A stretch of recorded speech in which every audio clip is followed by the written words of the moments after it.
Saudara-saudari terkasih, ada yang menyatakan kegalauan hatinya karena dia sudah 15 tahun, 16 tahun menikah dan tinggal bersama dengan mertua.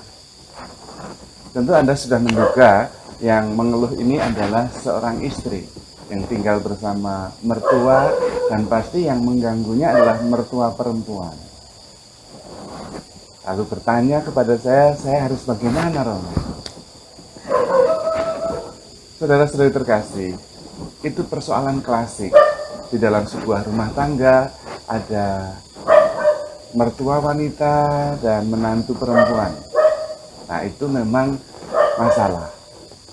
Potensi masalah maksudnya. Tidak harus menjadi masalah. Problem yang terjadi adalah problem dua ratu dalam satu kerajaan. Tidak boleh ada dua ratu di dalam sebuah kerajaan. Ratunya harus satu. Nah, ini yang harus diambil. Maka kita harus memposisikan sebagai menantu, bukan sebagai yang berkuasa di rumah itu. Tidak mudah sama sekali, tidak mudah sama sekali. Tetapi ini yang cara untuk mengatasi masalah itu. Karena di dalam sebuah rumah tangga, dalam sebuah rumah harus hanya ada satu ratu. Dan menurut saya, jelas bahwa ibu mertua dia yang harus kita angkat menjadi ratu. Alasan yang kedua adalah ketika Anda menikah, Anda bukan lagi dua melainkan satu. Dan salah satu proses untuk makin menjadi satu adalah apapun yang dimiliki oleh pasangan adalah milik Anda sendiri. Papanya adalah papa Anda, mamanya adalah mama Anda. Dan seluruh perjalanan perkawinan adalah proses menjadi semakin satu. Makin satu, makin satu, makin satu.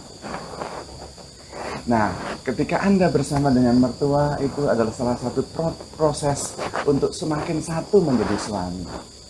Yaitu menganggap semuanya, mulai dari yang di luar sampai yang di dalam, itu adalah milik Anda. Bukan sesuatu yang terpisah dari Anda. Bukan mertua, tetapi ibu Anda. Semakin hari semakin menjadi ibu Anda.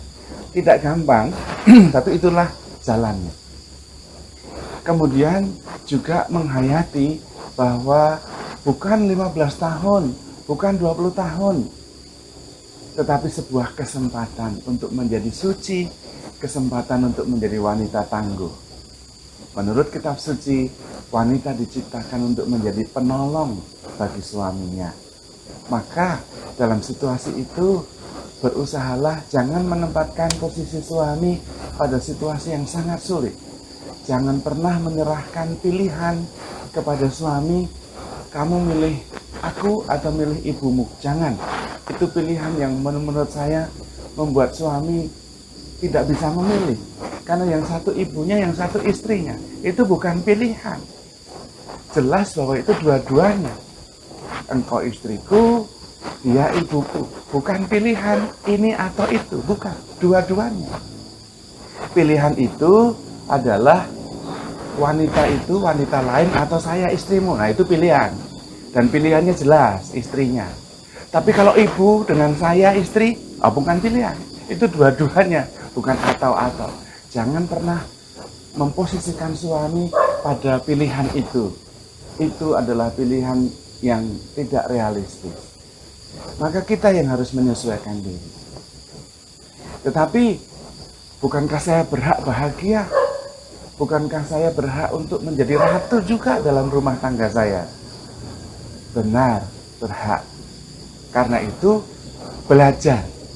Situasi itu tidak akan berlangsung selama-lamanya. Menurut pengkhotbah, segalanya ada waktunya. Ini pun akan berlalu. Justru ini adalah kesempatan yang sangat berharga. Merawat orang tua, menghormatinya, dan membahagiakannya sampai akhir. Barang siapa bisa melakukan itu, Anda sungguh-sungguh orang terberkati. Apalagi pada zaman ini. Tapi itu kan sulit sekali. Jelas, sangat sulit. Tetapi ingat, Itulah proses satu-satunya Anda belajar menjadi orang tua. Nanti Anda juga akan menjadi orang tua. Anda juga akan menjadi mertua.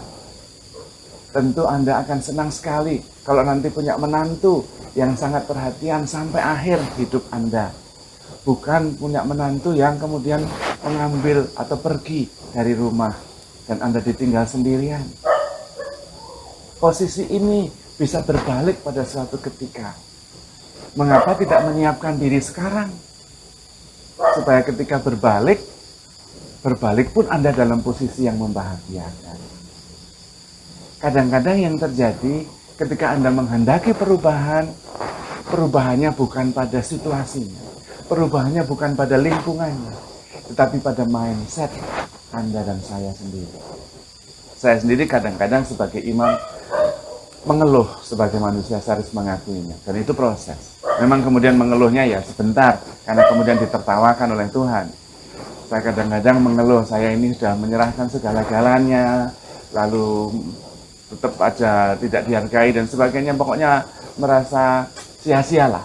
Umatnya juga tidak maju-maju, begitu-begitu terus. Untuk apa hidup saya persembahkan? Mungkin lebih tenang kalau saya tinggal di sebuah desa, hidup sendiri, berdoa terus sepanjang hari, berbuat baik, ngurus tanaman, pelihara ternak dan sebagainya, nyaman. Tapi kemudian ketika itu diungkapkan dalam doa, ditertawakan oleh Tuhan. Katanya menyangkal diri, katanya hidupku adalah Kristus. Mana itu hidupmu semua. Egoistik sekali itu yang kamu pikirkan dirimu semua itu. Dan kemudian saya tersenyum dan mengatakan, Tuhan maaf Tuhan. Tuhan mentertawakan seringkali. Jadi yang berubah kadang-kadang bukan situasinya. Kita berhak bahagia, tapi bukan berarti berubah situasi, berubah lingkungan. Yang justru harus kita ubah adalah mindset kita sendiri. Itu tidak bisa membuat kita tidak bahagia dan juga bisa membuat kita bahagia. Tergantung mindset kita kok. Kalau itu dijadikan kesempatan untuk menyucikan diri, kesempatan untuk memberikan diri, meningkatkan kualitas saya, menjadi pribadi yang makin tangguh, itu proses belajar. Dan proses belajar tidak ada yang mudah.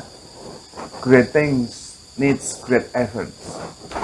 Hal-hal besar membutuhkan usaha yang besar, perjuangan yang besar. It's normal, biasa. Adalah kesempatan untuk meningkatkan kualitas pribadi. Maka itu adalah kesempatan. Kalau memang situasinya tidak bisa diubah, ubahlah mindset kita. Belajar dari wanita-wanita tangguh. Seperti Bunda Maria, seperti wanita-wanita suci yang lain. Dan kadang-kadang ketika kita bercermin pada mereka, ternyata penderitaan saya bukan apa-apa. Tetapi juga kunci yang lain dalam setiap rumah tangga adalah komunikasi. Bagaimanapun juga suami tetap bertanggung jawab, termasuk bertanggung jawab terhadap kenyamanan istri. Dikomunikasikan perasaan-perasaan kita, keprihatinan-keprihatinan kita. Anda tidak sendiri, Anda bukan lagi dua, melainkan satu. Menikah itu kekuatannya adalah dua pribadi yang makin satu. Tapi pada saat yang sama, itulah tantangannya. Menyatukan dua pribadi yang berbeda menjadi satu. Tantangan yang tidak mudah. Tetapi ketika kita bisa, kita tidak sendiri.